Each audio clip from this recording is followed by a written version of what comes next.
Application service provider, software as a service, grid computing, utility computing, platform as a service. All these terms and more at one time or another have been referred to as cloud computing. What is cloud computing? What isn't cloud computing? Welcome to Cloud Computing in Plain English, where we try to make cloud a little less cloudy. So what is cloud computing really, and what can it do for you? Cloud computing is the convergence of three major trends. Virtualization, where applications are separated from infrastructure. Utility computing, where server capacity is accessed across a grid as a variably priced shared service. Software as a service, where applications are available on demand on a subscription basis. But hold on, we're getting ahead of ourselves. To understand cloud, we need to go way back to the beginning of time. In the beginning, Al Gore gave us the internet. Then broadband got very cheap, and some smart folks realized that not everyone had to build in-house data centers. In fact, they realized that the computer running the application could be pretty far away from the person using it, and only a fast connection was needed between them. This led to software as a service, essentially big, fast machines in someone else's data center running an application that we access using our familiar web browser. Someone else owns the application, and we pay a fixed subscription fee. Hallelujah, right? Well, yes and no. On the plus side, we don't have to worry about the machines running the application because they don't belong to us. They're the other guy's problem. And we don't have to devote time and resources to developing and maintaining an application that we're not expert in. Both good things. But at the same time, the one-size-fits-all approach didn't work for large enterprises with complex requirements. Some companies didn't like the idea of data outside of their firewall, and the subscription model didn't align cost to usage. What enterprises wanted was the convenience and simplicity of SaaS, with the flexibility of traditional computing. A hybrid that allowed any software to be easily run as a service in a data center that someone else owns and manages.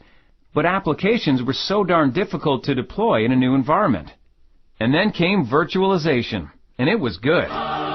With virtualization, applications and infrastructure are independent, allowing servers to be easily shared by many applications, and applications to run virtually anywhere. That is, as long as the application is virtualized. Virtualizing the application involves packaging the application bits with everything it needs to run, including databases, middleware, and operating system. This self-contained unit, a virtualized application, can run pretty much anywhere. If it can run anywhere, it doesn't have to run in your data center or in the application provider's data center. It can run in the cloud.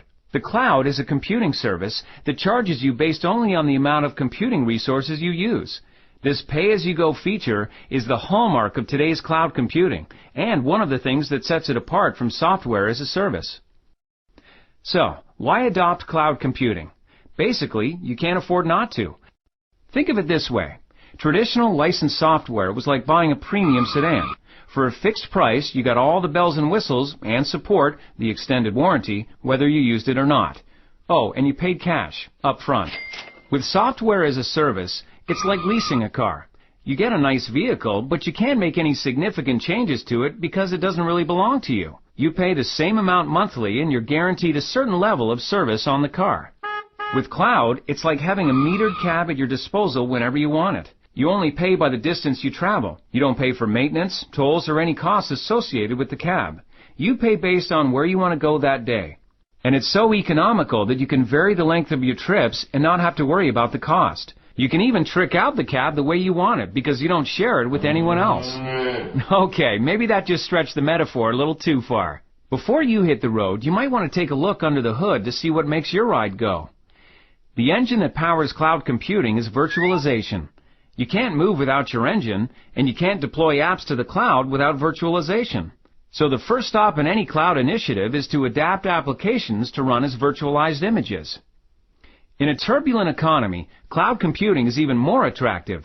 Why pay for more computing capacity than you need when you can pay only for what you use? Go for the high fuel efficiency of cloud computing, and you'll never own your own car again. So, that's it. Cloud computing in plain English.